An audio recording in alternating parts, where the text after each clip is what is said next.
This is a Film Stories original podcast. We made this. Hey, Cathy. Hey, Sarah. How are you doing? Good. What you doing? I think I'm going to hit some baseballs. You want to play? I've never played baseball before. I can show you here. The most important thing to remember is hips before hands. Like this? Hands, hips. No. Hips before hands. Try it again. Okay. So, hands, hips. No. Hips before hands. And don't choke the bat. Just say hello to it. Say nice, how are you doing, Mr. Bat? How are you? Give it a try. Like this? No. Okay. Hips, hands, wait. No. Did I do it right? No, still. Oh, I don't know if I can do this. Are you? This is too hard. Are you crying? There's no crying in baseball. Oh. Okay. Let's just go record the podcast. Okay.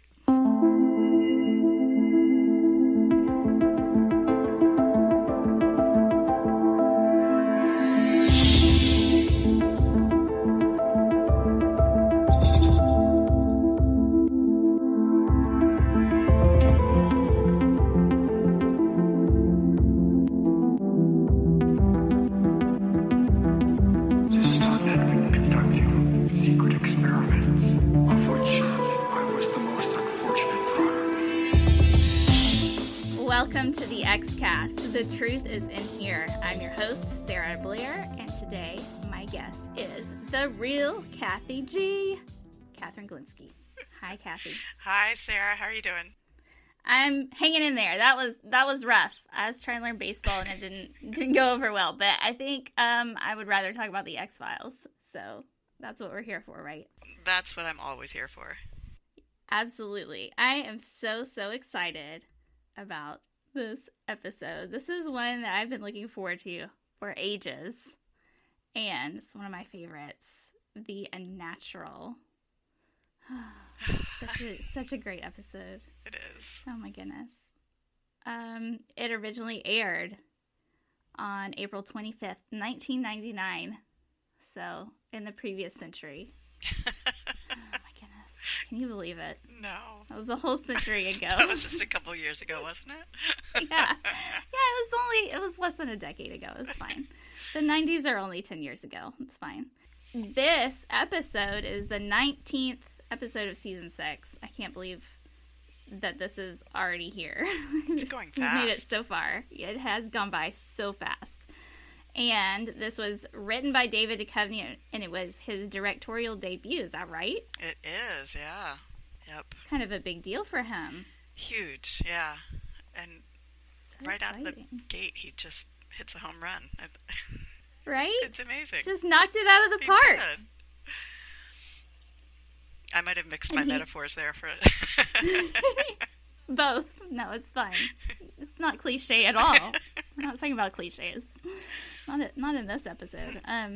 He loves baseball too, just as a human being, right? Yeah, he's a huge baseball fan. He played it in high school and college. And I read that both David and Chris Carter had wanted to do a baseball episode for some time. They'd been looking for a story that they could do.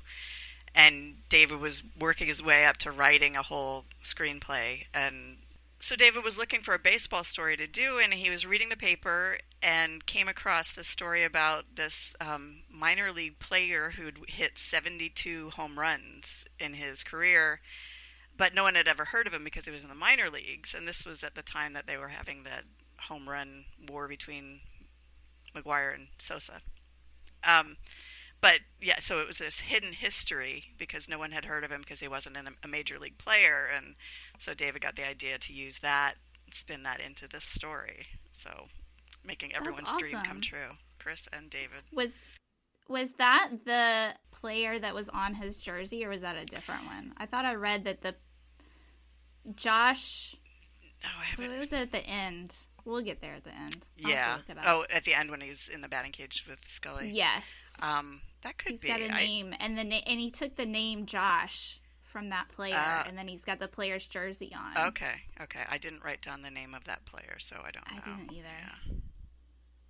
But it's on the jersey, if Okay. anybody wants to look at it. Anyways. Yeah, and Jesse L. Martin stars in this episode as Josh Exley. as an alien who loves baseball. Just the best. Because, you know, if aliens were to come to Earth, why would they not love baseball? It makes perfect sense. If they were to come to America, for sure. Right? Because, you know, Yeah. nobody else knows baseball, really, Yeah. do they? It's a good thing that you and I are recording this episode and not the people from the UK. Yeah. I think X-Cast crew. I think there was some genuine genius in putting us in this role. No, it was me begging. That's what did it. This episode, like, there's so much fun stuff to talk about in this episode. I can't wait.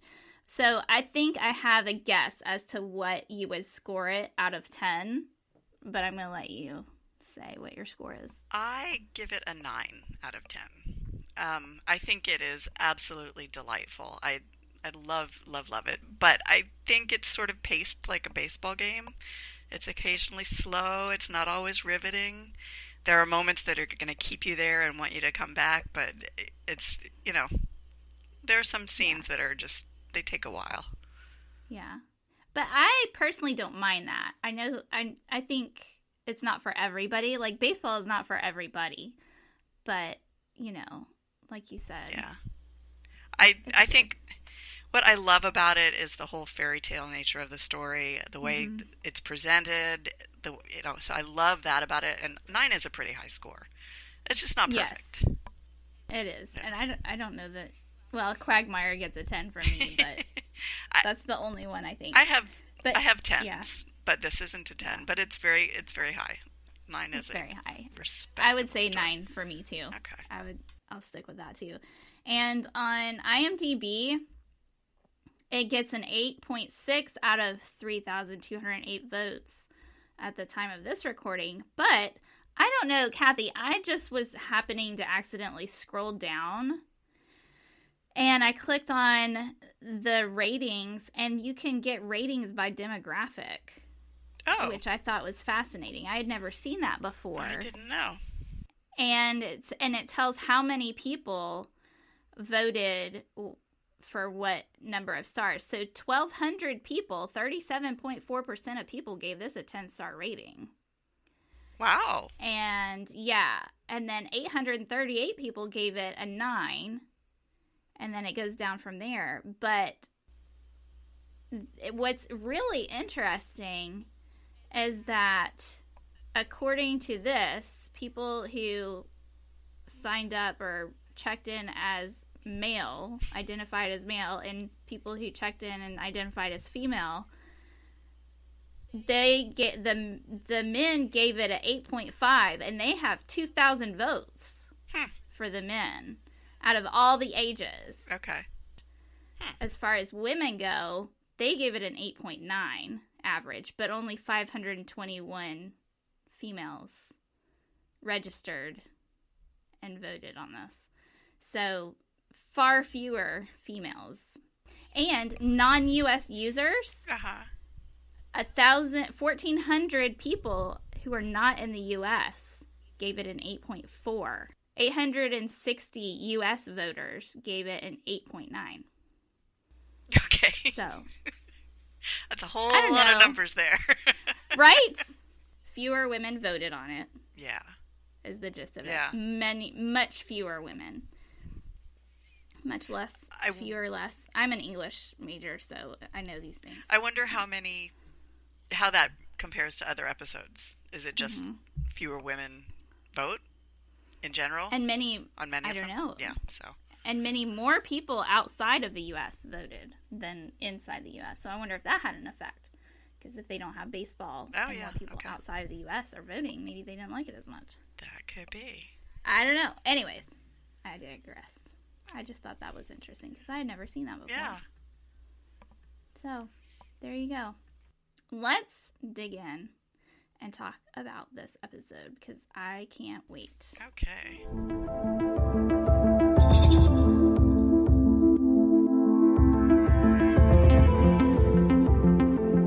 All right, Cathy. So we're in Roswell, New Mexico, July 2nd, 1947. At night, we're playing baseball. It looks like we're heading for like a UFO crash or something. I don't know. Yeah. I love how that starts out as you're approaching, and that's set out in the script. That is exactly the effect he was going for. You look like you're going towards a crash, and the glow that you end up seeing is the lights shining on this baseball game. Yes. This is very cool. Plot twist in the first 10 seconds. Nice. Yeah. It's nice. But also, it kind of reminded me a little bit of the beginning of Men in Black, almost. Because you're, like, out in the desert, and there's maybe aliens, you don't know. Yeah. Anyways. Yeah. It always cracks me up when the ball gets stuck in the cactus. Which, that makes me laugh. by the way, is the wrong kind of cactus for Roswell, New Mexico. Right. They don't grow there. It's fine. What strikes me immediately with the teaser is the music. And I love the music throughout this whole episode. Mark Snow did such a great job setting the mood, I think. And that's one of the things David has said, that was his favorite post-production experience, was working with Mark Snow. So I thought that was fun. It really grabs you right from the very beginning. So. It does. And you know it's going to be a lighter episode. Yeah. You know it's not going to be like... Right, just the tone is set right away. So... Right. And there's sort of an old-timey feel to it. Exactly. And so then we meet Josh Exley, who is a batter, and they're like, everybody back up. X is up. Yeah. Back up. Yeah, you get the message right away that X is extraordinary. So that's set up for you immediately. And you learn that he could be playing in the big leagues that are just now starting to integrate. And he says he's just fine playing in the Cactus Leagues. He doesn't want to be a famous man. He just wants to be a man. Oh, I love it. And it's set up for you right there, but it's not out of place. It doesn't give away anything. It seems perfectly natural to the conversation they're having. It just happens to be the answer to everything. It does, right? That's why I love this episode so much. Yeah. It's all there, and he just, yeah. It's so good. I like their, he's like, doesn't he say like spectacles or something? And he's teasing. Yeah. And I just love the whole tone of the scene. Mm-hmm. They just look like they're having so much fun, and it makes me happy. They're playing baseball because they love to play baseball. Mm-hmm. And it's clear. Because there's no spectators. Right. They're just playing, apparently, this game for the minor leagues, and they're just out in the middle of this literal dirt desert. Yeah, there's no stands, doing what they love. No crowd, no hot dogs. Right. No peanuts. No Cracker Jacks. But we do have David Duchovny's brother. Yes, on the team. That's right. That was fun. He was piney. He even got some words to say. Piney, yeah. I love that. I wonder, does the name mean anything, or... I don't know. He had a different name in the script, and they changed it, so I don't have any. I didn't know if that was like an illusion or just an inside joke, maybe. Yeah, that'd be fun to find out. The exposition comes through all the dialogue, but it's not heavy-handed. Like you said, it just flows through. Like we get, he's important because they have to back up, and then they mention he's got 60 runs for the season, and we know that's a big deal. And I remember Sammy Sosa and all of that. Like I actually got to see him play that season and hit a home run. I know. Wow. It was crazy. It was very exciting. It was just such a big deal, and I remember that being such a contemporary thing. Mm-hmm. So it's nice that he was able to put that in and have a wider audience know how important that was. Right. You know what I mean? Right. The audience at the time this aired was going to really be aware of these mm-hmm. home run stats that were going to mean something. So we're a little far removed from it now, but yeah. Yep. So so right away we know he's important and all that stuff, and then we get the KKK coming in, and that is just shocking. That whole and to me, like I said before, it's just such a fairy tale of an episode. Mm-hmm. And here's the dragon, suddenly the danger, the dragon is right there. But it is a shocking, you go from this idyllic game that's being played, although you get the hint that maybe it's not ideal because, Josh Exley's not playing for the big leagues for a reason.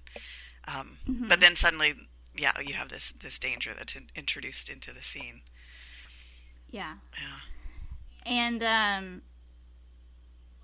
it just, I appreciate that, they take charge of the situation. Like, the baseball players take charge of the situation. Yeah. And they are like, no, we're not going to stand for this. This is no good. And you guys need to have baseballs thrown at your heads. And suddenly the pitcher can hit his mark. Yeah. Exactly. It's amazing how that happens. But we appreciate it.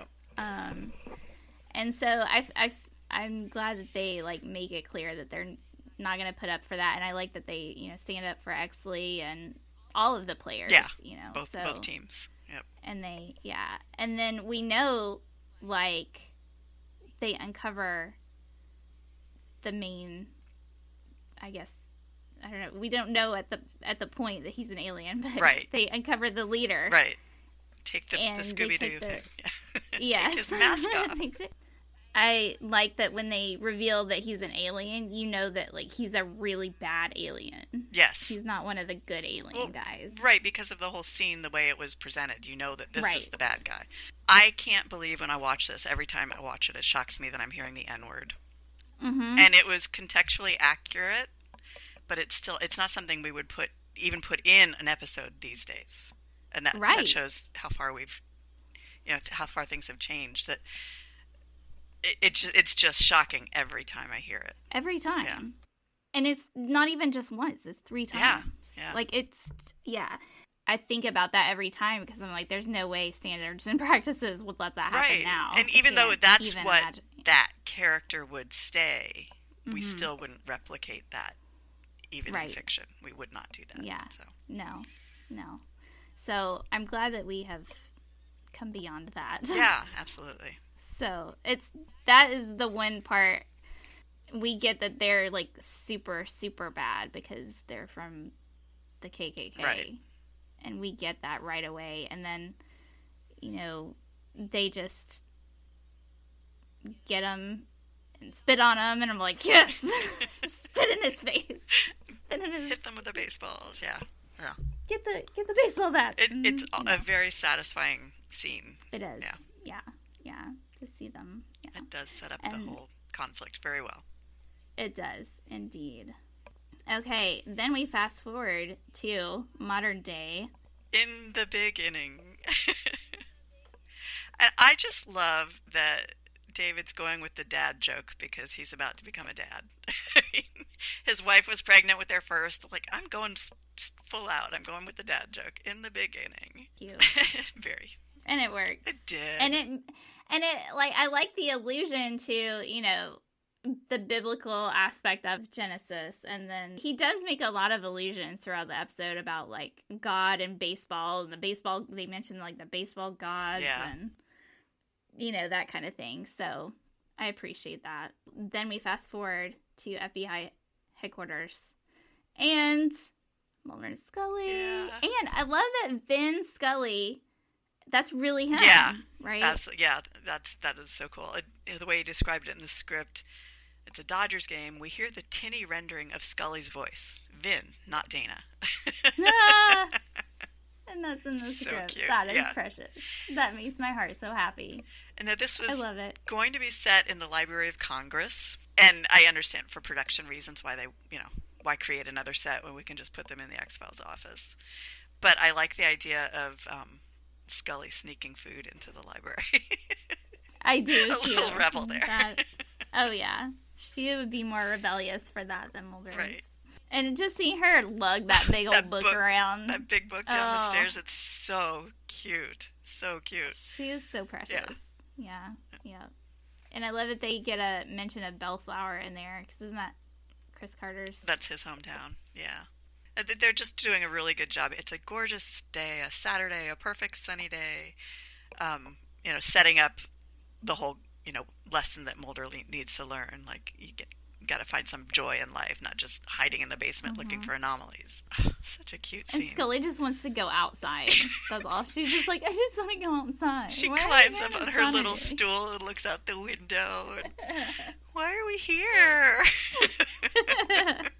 Poor Scully. So cute. And at least she's got her non-fat tofu rice dreamsicle. Right. I bet the air in my mouth tastes better than that. Oh, man. I can think of some things to say about that.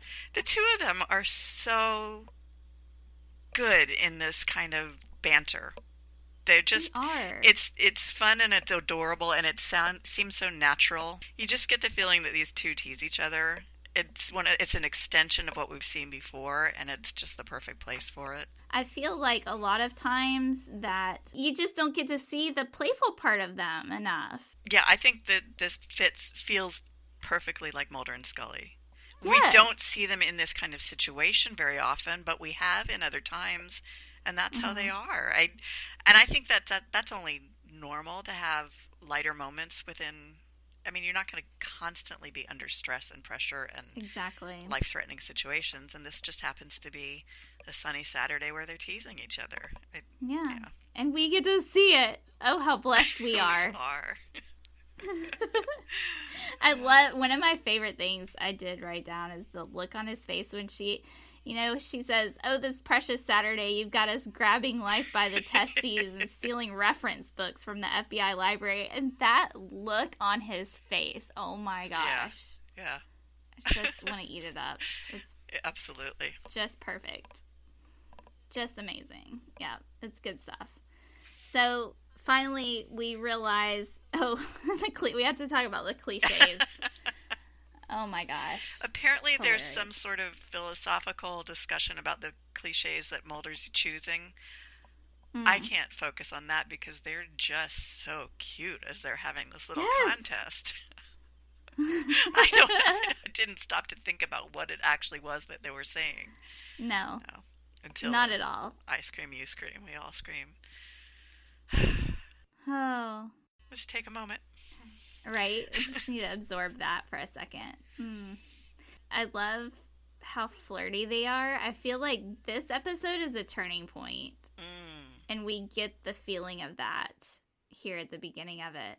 I absolutely 100% agree. They're past all the tension that we've been dealing with, at least for a short time. They are enjoying each other's company. There's nothing standing between them. They're on the way to something else.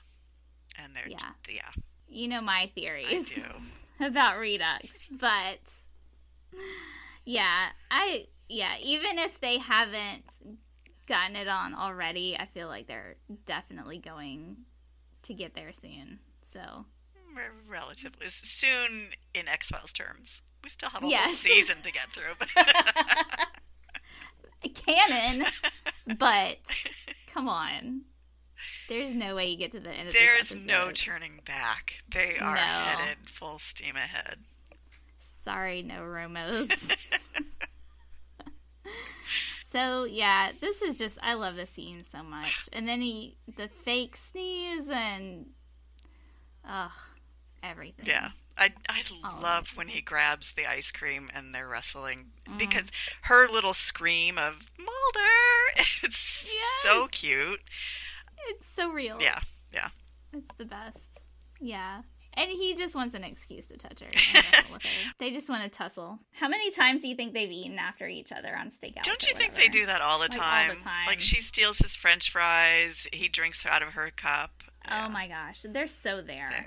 They're people who spend all their time together. Whether it's, that's just, it doesn't have to be romantic. They're it's so just comfortable. Yeah, exactly. Yeah, exactly. Yeah. They're just really, really comfortable being together, and that makes me so happy. And, I think back to Deep Throat, where Mulder's it's the second episode, and he's in her room lounging on her bed. They're just comfortable together. So, yes, they're going to share ice cream. Of course. Oh. Anyways, moving right along. Yeah. Oh. I love this little exchange after, she sees that he's been reading about baseball, and she says, "Can I ask you a personal question?" And Mulder says, "Of course not." That's just such a funny little exchange of dialogue. Right? Yeah, it's like he's joking, but then he's distracted, so it comes out kind of serious, and Yeah. Yeah. Oh. Very funny, very cute. Love it. Yes. And then he steals, the fake sneeze while he's stealing the page out of the book. And she's just like, Rebel. Rebel. But the funny thing is that she, if this was set in the Library of Congress, then she was the rebel by bringing in food, and then he was the rebel by stealing the page. So it was like, there's no way he would have gotten out of the Library of Congress with that page. Just gonna say that right now. Yeah. There's no way. Yeah. Wouldn't have happened. So good thing they changed that. Yeah. The FBI I can believe, because in Milagro he just walks in and like leaves a charm for Scully under the door. Yeah, right. And they're like, yeah, this guy with the hood on brought in. I didn't really see his face. I don't know who that was, but it was the FBI building that he just walked into, and we don't know. Some unidentified man. We can't identify who just walked into the FBI building. It's fine. So I totally believe that they could get away with ripping a page out of something and get out of the FBI with it. Makes sense. And I really love when he goes to, quote, Arthur Dale's house, because it's Arthur Dale's, but it's a surprise Arthur Dale's. It's such a shame about Darren McGavin that he was going to reprise the role of Arthur Dale's and then got sick 3 days into shooting and they had to be replaced. Because I kind of think that whole thing with, I have a brother named Arthur Dale, two brothers named the same thing, and a sister and a goldfish, whatever, is ridiculous. It is. But it is. Because the whole episode is a fairy tale, I can get past it. Yeah. And there's an interesting thing I read that when Darren McGavin got sick, the writing staff suggested that David just, write a new character to tell Mulder the story of Dales and Exley. But David said, no, the whole thing falls apart if I do that. It has to be emotional. It has to be Dales telling his own story. And he's right. It really wouldn't work. Yeah. And, definitely. So David said, so I opened myself up to the ridicule of that stupid scene. But fortunately, it went by quickly. And I think he's right. It is. We can all recognize it's ridiculous and it's stupid, but it was just a brief moment and it had to be done. And, it's just a story anyway. So, I mean, I think if you're going to write a way out of that this was not a bad way to go. Yeah. It's so ridiculous. You can at least laugh about it and think it's silly and enjoy it. It could be Arthur L. Dales and Arthur N. Dale. You can make it work in your mind, but let's not dwell on it. Let's just move forward. Do you feel like they were triplets? Because I think that would be... in my mind, they're triplets, and then the parents are just like, let's just call them all Arthur, so we don't have to get them mixed up. They're just all... If they all answered Arthur, that's cute. Fine. And that would explain why the Dales we saw in Travelers, the flashback Dales, is the same person as the flashback person. Yes, because they're all triplets. Okay, all right. And then he says the other Arthur moved to Florida, and the goldfish too. Yeah. Mm-hmm. If I ever get a goldfish, I'm going to name it Arthur. Okay. I like that. Yeah. Mm-hmm. Mulder's baseball knowledge when Dales is questioning it, giving him the test to let him in the apartment. Mm-hmm. I really do love that's something that Mulder would remember and have in his brain, just like that, those stats right there. Of course, because he's got a photographic memory. Yeah. So he knows all of them. And I have heard criticism that, well, the only reason Mulder likes baseball in this episode is because David Duchovny likes baseball, and so they just invented it for this episode, but I don't agree. I think, in Home, we saw him reminiscing about playing baseball as a kid, and then read X2. This is what cinches it for me. When he's trying to distract Scully, and she wants to talk about, what's going on, and he says, hey, how about those Yankees? So Mulder is a baseball fan. Always has been. Yep. Always will be. Okay, I'm sticking by it. I'm with you. Okay. I'll back you up on that. Good. But he's so focused on his work at this particular moment that the baseball seems like a distraction to him. He's like, I don't care about the baseball. I just really want to talk to you about this alien shapeshifter. And I like that because we can see this setting up of the lesson that Mulder needs to learn. We saw a bit of it in the first scene with Scully, but now we're seeing he's just so focused on the work, he doesn't have any time for the pleasures in life. And specifically, I don't care about the baseball. So I really love that. I think it's really well done because Mulder likes baseball, but at this particular moment, he's not letting himself focus on it. I think it's really interesting how Arthur Dales kind of introduces the idea of it all, and he's like, I'm talking about passion, and you've got that passion for proving extraterrestrial life exists, and do you think that, something like that can change the nature of who you are and, like, make you shapeshift from a man to something other than a man? And Mulder's like, what exactly has your brother told you about me? And he's like, he says they lay in bed at night talking about Mulder. I'm like, what Ethan is that? Talk about, oh man. I love Dale's line, what you fail to understand in your joyless myopia. I love just the way they talk to each other. Yeah. Best. And that's, that was something that David commented on. About how well Walsh did in these scenes when he had no time to really spend with his character, and he was given all this really flowery language that he was supposed to use, but that he did really well anyway. When you were watching My Best Friend's Martian, I think that's when. Look, that's the look I love. Yes. Yeah. Yes. That. Oh my gosh. It's well, the best. The funny thing is that was a mistake. The script was supposed to be My Favorite Martian. Okay. But there was a movie out, My Best Friend's Wedding, at the time. And so he fumbled those and came up with My Best Friend's Martians. And David said it was just, he kept it in because it cracked him up. That it was just perfect, so funny. Because you can see that look on his face. He's like, what the fuck? What? What? What is he talking about? Yeah. And it's glorious. Yes. Definitely. So good. And then Dale says to him, maybe you're not ripe for this. And Mulder's line, I'm so ripe, I'm rotten. I don't know why, but I say that line all the time. I do. When I'm talking for my fruits and vegetables, I'm so ripe, I'm rotten. I'm always having to throw away a pear or something because it's so ripe, it's rotten. That line has stuck with me. Oh, man. Sorry. I'm going to have to start adding that into my Right? They're just some lines you have to repeat that make no sense to anyone but a file. Yeah. Okay, so we get back to 1947. This is before the opening scene, right? Right. This is a few days before. Because June 29th and then July. Yeah. Yeah. The teaser is setting up this important, crucial moment, but then he goes back to show us how we got to it, and then. Okay. Yeah. Okay, I gotcha. This episode always reminds me of The Princess Bride. Because you have the older man telling the younger man the story. And the younger man's, no, let's just get to the good stuff. Let's get to the good stuff. No, oh my gosh. Let's go tell the whole story. And so Dale's is like, no, let's focus on the baseball. The baseball's important. You'll see why. And Mulder's like, no, I want to know, is this alien guy a shapeshifter? Who is it? Anyway, I always make that connection when I'm watching this. Oh my gosh, I never thought of that, but I love it. Yeah. That makes so much sense. Right? Yeah. Is this a kissing book? Well, is this a kissing show? We would like it to be.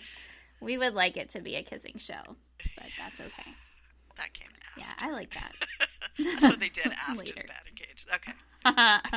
Yeah, they did. So he explains, like, he's here to be his bodyguard, I guess. Yeah, protection. Right? Personal protection agent, PPA.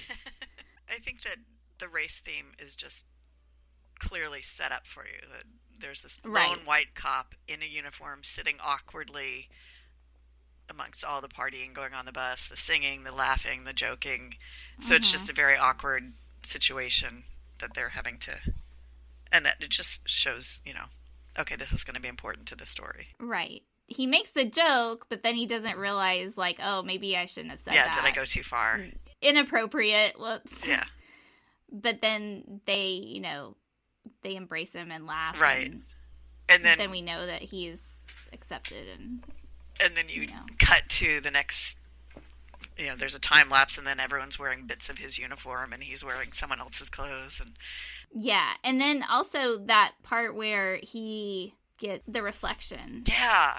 So he sees in the window. X sleeping against the window, and he looks and sees the alien reflection. How do you feel about, like, the allusions to you know, he says, like, you look like you ain't never seen a black man before. And then, so, like, how do you feel about how he chose to become part of this culture so that, you know, he wouldn't have to stand out so much, or, you know, all of that, like... X's choice? Mm-hmm. I think that since he chose to stay so that he could play baseball, then that was a good choice. I mean, it makes sense within the story. But it does also identify people of color as alien, as other. Right. Yeah. And the idea, I think, that Dale's mentioned before, how, like, all of the greats are aliens. You know, I think... Yeah, that's what's coming up. Yeah, and the very next scene is like, all the greats are aliens. None of the great ones fit in. Right. Yeah. So that's an interesting way of talking about others. Is they're the great ones, that they're different. Yeah, it is interesting to think, like, well, if somebody is good at baseball, they have to be an alien, because you can't ever be that good at it. Like Joe DiMaggio, and Babe Ruth, but I mean, they sort of make a similar reference in Men in Black. Yeah. Because, you know, they say, like, Elvis. Of course Elvis is alien. Right, yeah. Like, all the great people are aliens because they don't fit in here. He's not dead. He just went extraordinary. home. Yeah, exactly. So I don't think that it's, like, a singular idea to this episode. No, not at all. It's definitely... Yeah. We get Mulder tipping infamously poorly again. But this is, like, a dollar. He gave him a whole dollar. A whole dollar. I mean, that's like $1 $0.98 more than he gave the guy in Bad Blood. Right? Yes. Oh, my gosh. That's like he didn't look at all happy about it. He's so proud of himself. I think he was thinking, if I had a quarter, that's what I'd give him. But all I have in my pocket is $1. I know, and I love how he waves it and he gets so excited. He's like, this is a big tip for you, buddy. And the kid's like, you're just a regular Rockefeller. How much should you tip a boy in 1999 for delivering medicine? I don't know. Is $1 appropriate, or is it too little? I don't know. At least $2. It should have been at least $2. Oh, yeah.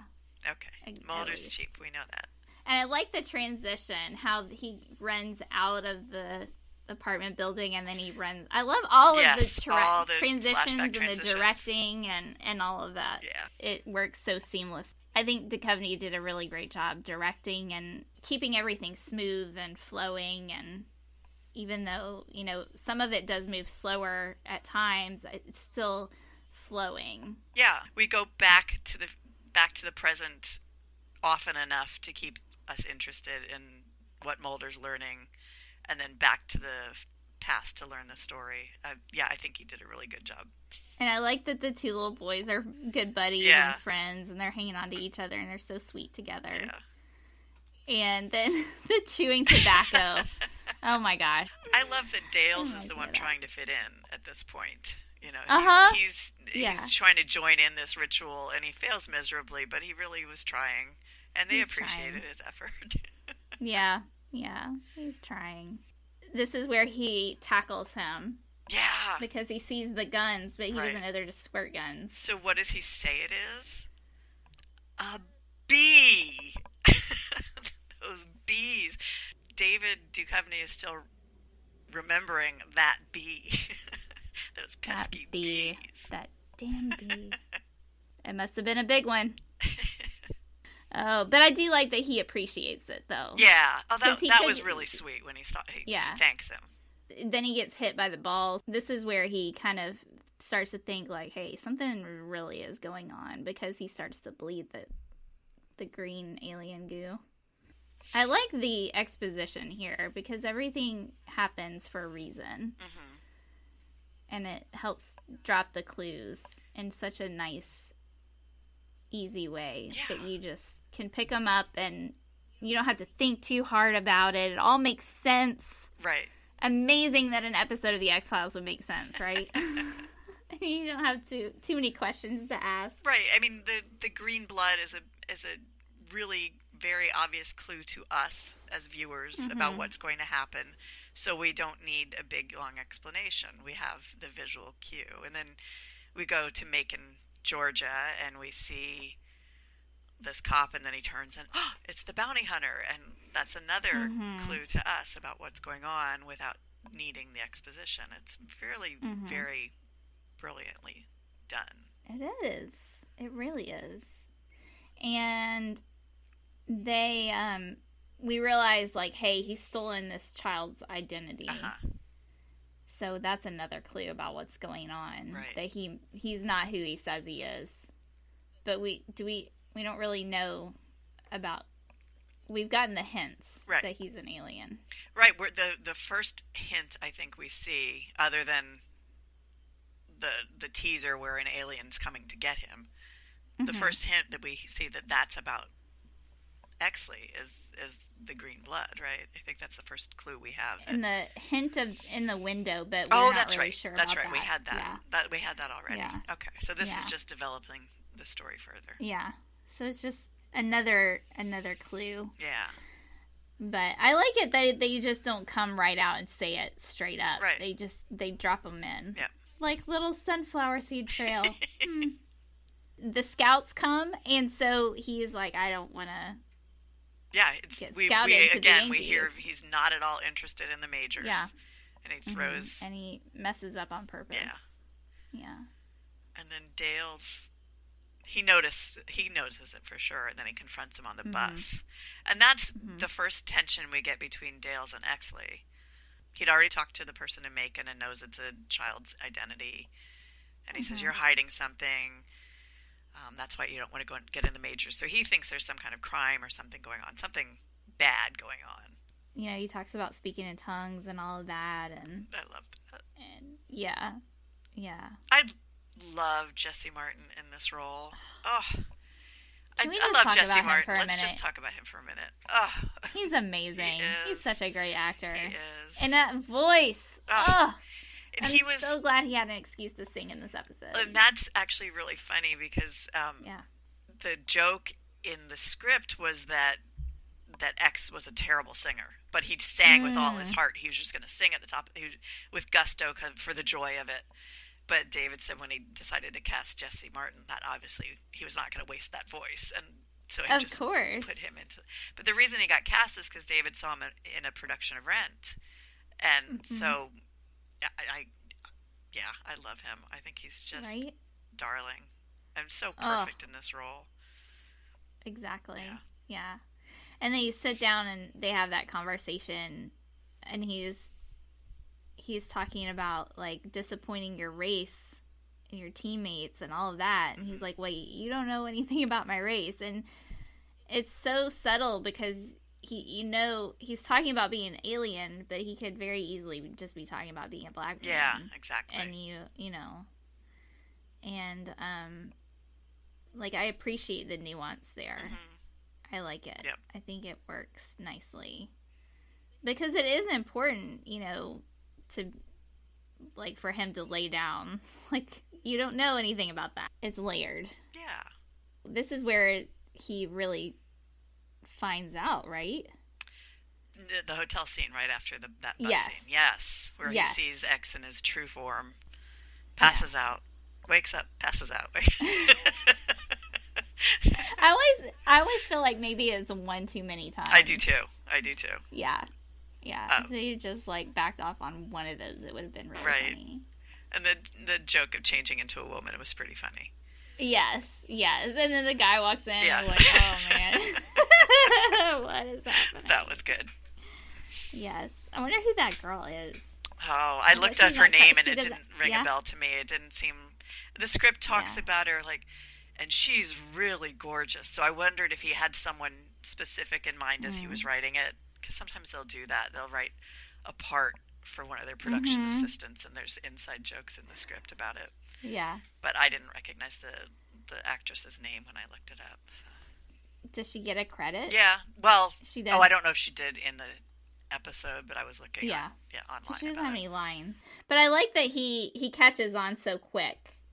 And like he's so cool about it too. Yeah. Like if I just learned this dude was an alien from another planet, I feel like I guess he faints like 6 times. Yeah, maybe you'd pass out 3 or 4 times. So, and that's a very good way of showing you something without telling you. In another episode, we might need exposition, but here we see Dale's passing out 3 or 4 times, and that shows us what they're trying to get across, which is that this is a shocking thing, and he's going to have to come to terms with it. Right, yeah. And then he does. Yeah. And I like that they don't, because you don't need to spend time on that. You know? Right, it would just slow it down. That was enough. It was. Yeah. Yeah, and it's something that we remember about the episode. Oh, remember when he's passing out all those times. So I think it was very effective for what it was doing, even though we're criticizing it for being too much. Yeah, exactly. And when they get back on the bus, this is where he sings, right? Yeah. And they have that conversation in the back of the bus. Conversation. It is so nice. The first unnecessary thing I've ever done in my life, and I fell in love. I love that. The whole moral of the story just right there is like, choose to do the unnecessary. And do you notice how Jesse Martin, when he talks and he kind of laughs, he holds his mouth kind of small? Yes. And a little bit stiff. And I really love that because it's so subtle, but when he's talking about that, you can tell he's not really used to being a human. He's not really used to laughing and smiling and having those emotions. Yeah. And it's just, he says his race doesn't even have a word for laughter, and we're not even able to smile. I think he played that really, really brilliantly right there. Yeah. They sing, and the sound of the ball, and it hits the bat, and the smell of the grass, and I never knew the unnecessary could feel so good. It's useless but perfect, and I couldn't go home. I like that. Yeah. It's the best, yeah. And then he sings that spiritual song. Yeah, and interesting note about that, David called his friend Maggie Wheeler because she's his former girlfriend, but they're still good friends. But she taught gospel music lessons. She was an actress. She was in the episode Born Again. I don't know if you remember that. And she played Janice on Friends. Most people know her from that. But she's the one who helped him find that song. I love her. Yeah. And I didn't know she did gospel. Yeah.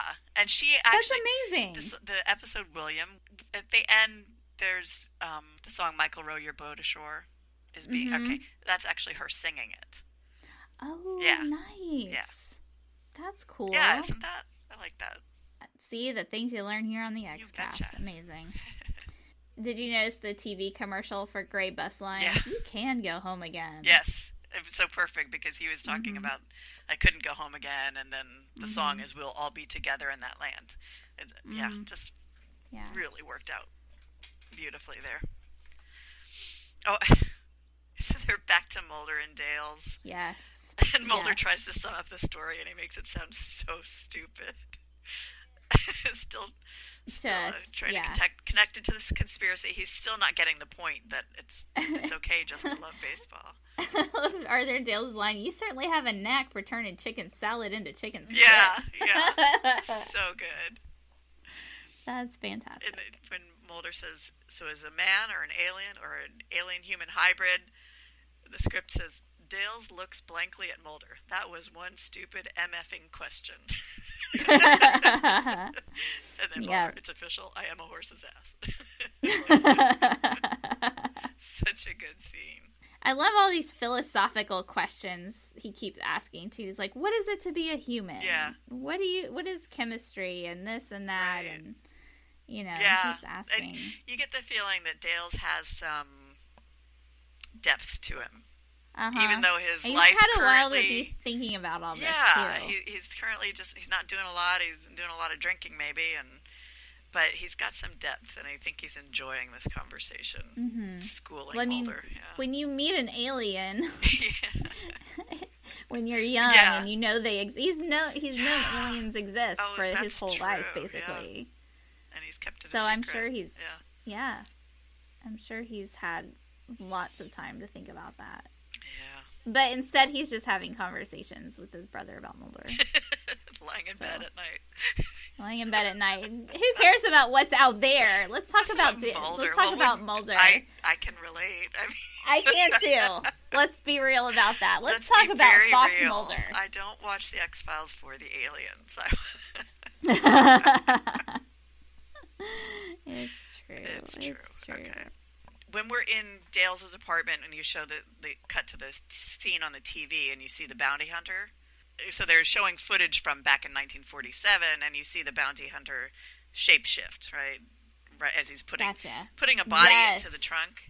That scene is from Colony. They took it right out of there. Nice. But then they go right from the TV, through the TV screen into the past. And I just thought that cut was brilliant, the way they did that transition to the past. So I just wanted to mention that. It is good. I love all of these transitions are so cool. I wonder how he thought them up. I know, right? He's got such an interesting brain. One of the things he said was easy for him is that he only had this one script. Like, everyone else who worked on the show in a writing and directing capacity was doing multiple scripts, and they're constantly having to write and rewrite and plan direction. But he had this one, and he could wait until he had it all perfect in his head to say, okay, I'm ready. So he had plenty of time to come up with these ideas. That's true. Yeah. That's true. Although, he was still acting in the show. Yeah, exactly. But as far he had no other camera angles to think about. He just was worried, working on this. And it does take a while to set up those shots, so I'm sure he had plenty of time on set to ponder things. Yeah. This is where the clue comes with, the lab technician and Arthur Dales and the goo, and it's not carbon based, and And at this point, Dales is the one who sent it to be analyzed, but by this point, Dales knows why it's weird and doesn't. So he gets upset that the guy sent it off to be studied in Washington, because at this point Dales knows, we need to keep this secret for X. And then not real Josh Exley comes in. Right? Yeah. It's not really him. No, it's not. It's the bounty hunter shifted into X. Right. And kills the crime lab guy. Dun dun dun. Yeah. There's a whole big scene cut out of the script. Ooh, tell me. Okay, so the bounty hunter shifted into Dales, who went to the crime lab and killed the guy, and then the FBI comes in and they're interrogating Dales because someone had seen him. So all that was cut out and streamlined, and it works much better in the time constraints we have to just make that X, and then that's why they're coming after X. But so there were. I mean, he even named these FBI agents who were giving Dales a hard time. Yeah. But so all of that was cut. Okay. For time. That's interesting. That makes me feel better about my own writing. Yeah, there you go. How many times have I done that? Right. You think it's so important at the time, and then you're like, oh, wait, why don't I just make it Josh Exley, and then it'll be, Right, you just cut off so four much steps. more sense, and it's so much easy. Yeah. Yeah. It helps to have people help you see things from an objective point of view. Yeah. For sure. Yeah. And this is where Arthur Dales confronts Exley, right? Yeah, he goes to warn him to leave town. Yeah. To tell him. And X just wants to play ball. Picks up the ball and starts tossing it with him. Do you think he is not worried about it because he kind of knows and expects that his time is almost up? Well, he tells Dales that he's already talked to his relative. Family's more important. He has to go home. So I think, X doesn't see any reason to run because he knows he's not worried about the FBI because he knows that he's going to go home. Exactly. Yeah. Oh, I like the scene, though. It's really sweet. Because he says, will you tell your kids how I played the game? And yes. Yeah. Okay, so then the police come and they talk to Arthur Dales. Right. Because they're looking for Exley. And this is, David said that his intention was to go back to where they left off in the teaser, but John Scheiban suggested that why don't you recap the teaser at this point, remind the viewers what we saw in the beginning, and so that he did that and then blended it in with the FBI talking to Dales about finding X, and they recapped the teaser at that point before they moved forward in that story. And it did, and he said he was really, that's what he liked about having a production team with all the experience to work with, is they had these good ideas, and that's one of that he pointed out. I like that. Yeah. I think it works really nicely. It did. It's a really good scene. Because at this point, you know, like, okay, you're caught up to where you were, and we already know kind of what's going to happen, and it adds a little bit more tension to it, too, I think. Yeah, and I like the way it, yeah, recapping the teaser, but then intercutting it with the FBI and Dale's, it builds up the anticipation of what's going to happen next. Mm-hmm. Right. Because even though we know what's coming, now it has the weight of all of the stuff that we've gotten to know about Exley. Right. And how much he loves the game and how much he loves being on Earth with all the humans. And it just means so much more at this point. Yeah. And it's really a nice way to work it all in together. And the mix. Oh, I love this episode. So good. It's just so well crafted. It is. It makes me happy. It is. There's nothing rushed about it. Mm-hmm. Every little moment has meaning. It takes its time to get there, but you realize that every step along the way was important. Yes. And okay, then he figures out where they're playing. Right. And he goes there. Home. He goes home. Mm-hmm. Yeah. And the alien bounty hunter has this interaction with Exley, and show me your true face and you can die with dignity. Yeah. This is my true face. Yeah. Yeah. So we see, he kills him and he's dying, and we see that he bleeds red blood. Dale's is already caught up to him, and he's, no, don't touch me. My blood is like acid to you, and it's just blood. It's just red blood.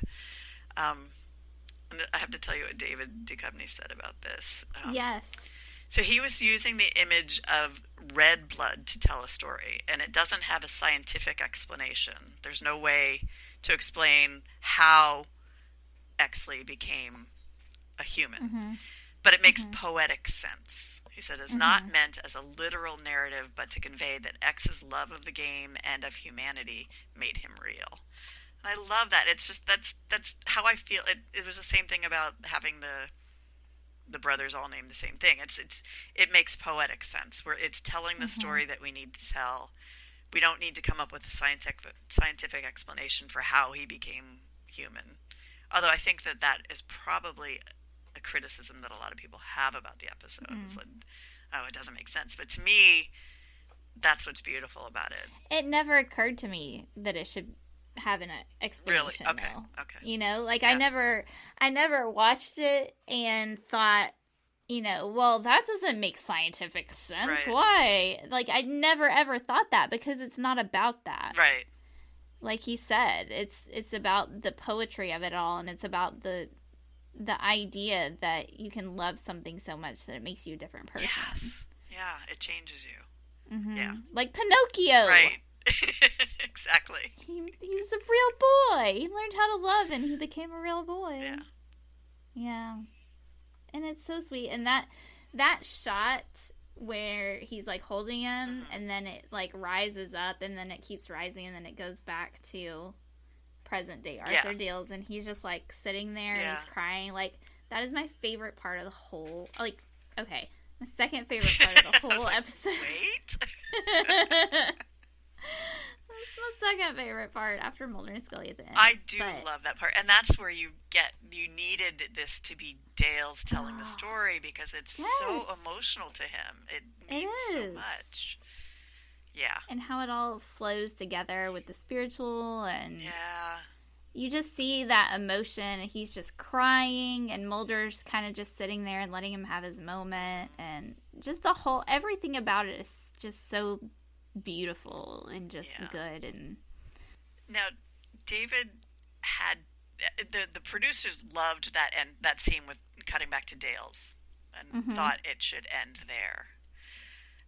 David had to fight to keep the last scene, and the way he expressed it was important to show that Mulder had learned the lesson that was set up in the first scene. And the whole reason Dale's was telling him this story is we had to see that Mulder had learned this. And David, we can talk about the scene, but I want to tell you what he said about this, and then we can talk. Yes. He saw this as the opportunity to write something warm and funny for Mulder and Scully, something less formulaic. He said, and this is a quote, "I was tired of hearing the conversation between Mulder and Scully where Scully would say, 'Well, I'm a scientist. I believe in science, and science tells me this.' And then Mulder would say, 'Well, I go with my gut, and my gut tells me this.' I wanted them to have a conversation in which they were actually in their dialogue rather than saying who they are, to let the way they speak say who they are, and to let them inhabit themselves rather than perching outside themselves." Isn't that? Yes. Yes, exactly. Yes. That's why it's the perfect David scene. Duchovny. Yes. It is. Yeah. That's it. That's it. And that's why it doesn't matter that they are being the way that they are. Like, they are being Mulder and Scully. Right. This is just a different circumstance. Right. Yeah. Exactly. There's nothing about this that makes me think, oh, that's David and Jilly, not Mulder and Scully. To me, it's just, no, this is how they are when they're enjoying life, not working a case, taking advantage of a beautiful, precious Saturday, and going to the ball field and playing ball because just hanging out. Doing the unnecessary is an important part of life. Exactly. Yeah. Baseball jersey that he was wearing, I remember now. Okay. I found it. It's Gibson, number 20. And the player was Josh Gibson. Okay. Which is where they got Josh Exley. Oh, cool. Okay. Yeah. So, that's where that's in the Grays reference. Okay, we're here, Cathy. This is it. You've never hit a baseball before, have you, Scully?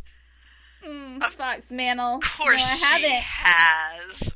But, show me how to do it, Fox right, Mantle. Exactly. I don't know, Mulder. How do I hold this? Maybe you should Are get you behind sure me and it's wrap like your this? arms around me and show me. I'm not gonna she's not going to turn that down. Our Scully's not stupid. Very, very early birthday present or late Christmas present. So cute. So cute. Very late or very early birthday present. Yeah. Oh. $10 an hour he's paying him, too. Yeah. He says not a bad piece of ash. Oh. That whole get over here, Scully, with the head tilt and the, oh. Yes. Oh, man. Yes. Yeah, yeah. Okay. Whew. My notes say, "Whoo boy." Oh boy. Scully was right. We know it. Yep. Hips before hands. The whole thing was adorable. There's all of it where she's trying to figure out how to hold the bat, where to hold the bat, and at one point she says, "I'm in the middle," right? And I had this person ask me on Twitter recently, "Is that in the script?" She's just really had to know, "Is that I'm in the middle in the script?" I'm like, I'm pretty sure that was Jillian. They were just trying to hold the bat because it's not. It's definitely not in the script. But it's such a cute thing. You can tell they're both really enjoying this scene. Yes. Were you the one that said, did you send me the script where it said something like the actors know what to do here? That was not this episode. What was it? No. But yeah. But it was I'm the one who sent sent it episode. to you. Yeah. The actors will know what to do with this. Oh gosh, what was that? I can't remember. Yeah. I've read it was something. But I mean, I wonder how much. Okay, tell me, because you've got the script. Yeah. You've got multiple scripts, right? I only have one version of The Unnatural, but it's David's first version. So how much of it is on the page? I am almost all of this scene is on the page. That I'm in the middle isn't. But actually, it's really cute. The first time they go to swing, Mulder gets hit in the ass and falls, and Scully laughs at him. Which apparently they filmed and then didn't use it because it was just too much, or he got rid of it or something. But I'm glad they didn't. Yeah, I think this was much better. This was perfect. All the stuff about the problem, like as you swing the bat, your problems start to disappear, and as he's naming all the problems, that's all in there. It was all scripted from the beginning. Yeah. Nice. Yep. But I'm in the middle wasn't. Oh. Yeah. That is just the cutest part. Yeah. And they get all snuggly. And then she says, "Shut up, Mulder. I'm playing baseball." And that, I loved how David described this, too. And I'll read it if you want to hear it. It was very important that there be something like an old-fashioned moral. The whole story is about how it affects Mulder and Scully. What did we learn? It was really important to me that Mulder and Scully have communication on this issue, but that it not be literal, and that the audience realize Mulder has called Scully up to the ball field because he's learned something about life. I wanted him to impart it to Scully without telling her what it is. At first he's going to tell her, but the last line belongs to Scully, who says, "Shut up, Mulder, I'm playing baseball." As usual, Scully gets it. Like, oh, I love that so much. Oh, yes. Yeah. It's so good. Yeah. She just gets it. She nails it right away, and it's just the greatest. And it doesn't take a lot of convincing. I mean, she's playing like, this is stupid. Why would I waste my time on it? It seems pretty unnecessary. But she's just having a great time. It doesn't take long to convince her. Okay, we're gonna hips before hands. We're gonna all these things we're gonna do. And by the end, she's, "Shut up! I'm playing baseball. That's all that matters." It's just so. And she's so proud of herself too. Yeah. She just nailed it. Yeah, she got it. Yes, and this is one of the few episodes, maybe handful, that you get to the end and that created by Chris Carter shows up, and your heart is just so full it could explode. Yeah. You know? Yeah, and the music picks back up again, and we look out into the sky. Baseball turning to stars. Yeah. Yep. Such a good episode. Yeah. It just feels good. Makes me happy. Yep. Mm-hmm. Just like going to a baseball game on a Saturday afternoon. It just makes you feel good. Mm. Mm-hmm. Or watching X-Files on a Saturday. Or watching X-Files with no lights on Friday nights. It doesn't matter. I'll watch X-Files any night. It doesn't matter. But it was better on Friday night. Because you had the whole weekend to ponder it and think about it before Monday, and you can talk about it. Okay. Anyways, it's fine. All right. Let's hit up the mailbag and see what our listeners had to say.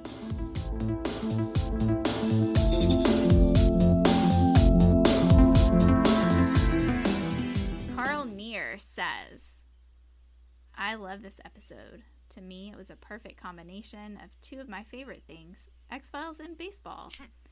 It was fun seeing Jesse L. Martin, who was great in it, and it might not be everyone's cup of tea with the baseball, but it certainly is one of my favorites. Love the ending with Mulder teaching Scully to hit a baseball too, as by this time I had fully become a shipper." I agree, Carl. Mm-hmm. Yep. Definitely. Chris Henry says, "A great and underrated episode. When the X-Files takes a step back, chills out, and doesn't take itself too seriously, it can create some diamond episodes, and this is one of them. A funny, happy, sad, and adorable episode." Yeah, I like that it's not taking itself too seriously. Mm-hmm. David talked about that. He talked about being compared to Darren Morgan, and he said they're both kind of hell-bent on subverting the seriousness of the show, and that Morgan and Wong opened the door for that, and then Darren took it really farther, and David was a real fan of that, so that's kind of the tone he was going for as well. Mm-hmm. Yeah. Maria says, "I love this episode of one of my favorites, but I don't understand baseball. I never hit a home run. I think I can understand the love for a sport because I love soccer." Okay. I love soccer. Yeah. Yeah, it doesn't matter what sport, really. It's just the love of something. The love of the game. The love of something unnecessary. Yeah. Mm-hmm. Yep. The love of something, we love the X-Files. Is it necessary? We would say so. I would say so. But it's the same thing. It's the same kind of thing. Same idea. Yeah. Mm-hmm. I could survive without it. I just don't want to. Right. Yeah. Exactly. Alicia says, "This is a wonderful episode that combines just the right amount of humor and poignancy with a touch of mythology thrown in. Even though we don't see a lot of Mulder and Scully, when we do, we get a lot of bang for our buck. And with the year they had already, and with what was coming, didn't they deserve a lighthearted night of Swinging for the Stars?" Yeah. Great. Yes. That's... Great guest stars, too. Yep. Great. David hit it out of the park with this one. Oh, I love that. Mm-hmm. That's good. Yep. Let's see. Do we want to see? Andrew says, this is an episode I haven't really enjoyed until recently. It's completely different from what I watched the series for. And it seemed like it was simply David Duchovny expressing his love for baseball. But there's this wonderful sense of warmth to the tale of how people from different races, both on this planet and from outer space, can come together and enjoy the same pastime and develop a sense of camaraderie. And for that, I enjoy it despite some other quibbles I have with it, like Arthur Dale's. 7 out of 10 for me. Yep. Okay. Kurt says, this episode has always been a bit of a paradox to me. It showcases just how much Duchovny can achieve. It's a really interesting concept. Exley has a wonderful friendship with Dales, but it's corny, overly earnest, and painfully slow. And to that, a sport I have no interest in ensures this is a difficult watch. I don't dislike the episode by any means. I just can't get into it. That's what we talked about at the beginning. Is like, is it just that we're Americans and we know baseball? And yeah, I tried to watch cricket when I was in Wales, and I could not make heads or tails of it. But so many people just love it. Yeah, I mean, at least in baseball, like, you hit the ball and you run in one direction, and you go around, and when you get back to where you started, you're done. Cricket, you just go back and forth. And oh, really? I don't know. I think all you really need to know about baseball in this episode is that a home run is a good thing. Yeah. But yeah. Let's see here. Robert says, one of my favorites. I don't think you have to be a baseball fan to enjoy it, but it certainly helps. The quizzing Arthur Dale's Mulder on the number of Mickey Mantle home runs hit and the way Mulder answers it is such a baseball fan thing to do. Not the shipper, but the end with Mulder teaching Scully how to hit it is one of my favorite in the series. Soundtracked beautifully by the spiritual too. Yeah, I did love that moment when Mulder says, righty, lefty, total. that was yes. showing, okay, yes, I really do know about baseball. Yeah. Yes. We got a lot of comments on this, so I'm not going to cover them all. If you guys want to check out more comments, head over to the XCast basement. There are a lot. This is a well covered episode as far as commenting goes. Sometimes we have quite a few, and sometimes we don't have so many, but this one got a lot of comments. So I'll let y'all peruse those as you please on our basement group. Overall, happy episode. Good stuff. Solid effort by Duchovny. Yes, definitely. It's a beautiful tale, told beautifully. That's what Indeed. I think. With beautiful people starring in it. I was going to go further, but I'm glad you did it. Told by the beautiful David Duchovny. Oh, man. It was good times. Yeah. We have quality here at the XCast. Yeah, so, well, Cathy, I think that about does it for us, don't you think? I do. I think we covered that well. Any final thoughts? No, I just love it. Yeah, just good. Just love it. All right, well, where can we find you? You can find me on Twitter almost all the time. I'm Cathy G at Catherine Glins 2. And I also pop up in the basement group every once in a while on Facebook. Awesome. And you can find me, Sarah L. Blair, on Twitter at Sarah L. Blair. And on Instagram at author.sarah.blair. And you can find the XCast on Twitter at @the_cast. And on Instagram at the XCast pod. As I mentioned earlier, the X-Files Basement, the XCast podcast fan group on Facebook, or you can join our Patreon also and get access to our secret. It's not a secret. Everybody knows about it. behind the scenes stuff. Yeah, so do that. It's good times. And that about does it, I think, for us. I will be back next week with 3 of a Kind.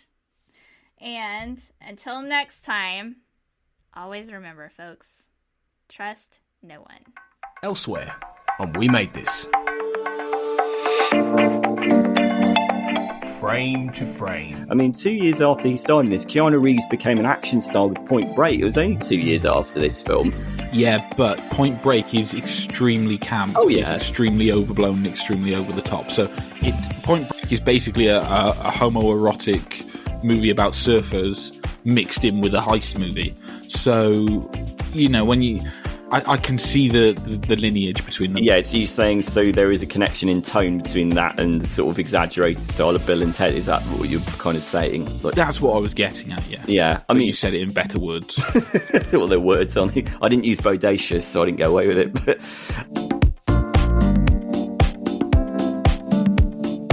Cerebral Jukebox. I always like to draw from just as many different influences as possible, you know, just like, and that's just my taste, you know. I just like, you know, and I'm sure that's true of everybody really, but yeah, you know, like, so one minute I'll be listening to an opera aria, and next I'll be listening to a Timmy Mallet or something, you know. I don't really like Timmy Mallet, but I was just trying to... I was going to say, have you got any sort of dark pop secrets, but you may have just given yourself away there.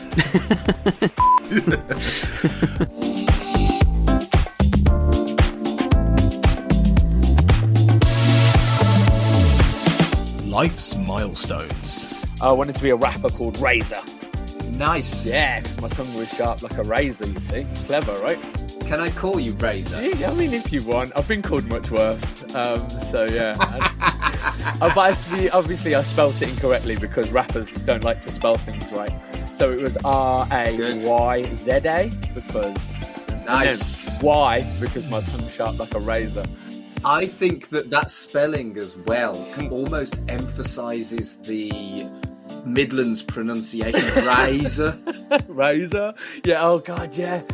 Oh wow, yeah, I couldn't even escape it in my alter ego. Check out all of these shows and more on the We Made This podcast network.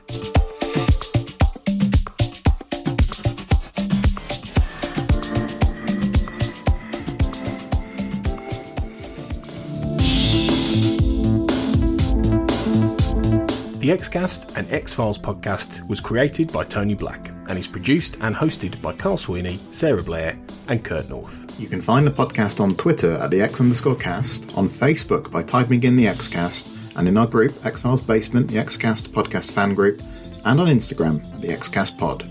Don't forget, you can support the show by becoming a member on Patreon. Our patrons get early access to episodes, behind-the-scenes chats with our hosts and a thriving community of X-Files, and other premium interviews and specials. To find out more and subscribe, you can go to patreon.com/thexcast. That's patreon.com/thexcast. We are also part of the We Made This podcast network, full of popular culture shows, including our Millennium series, The Time Is Now. You can find all of our shows at our website, wemadethispod.com, or via Twitter at wemadethispod. Thanks for listening and keep watching the skies.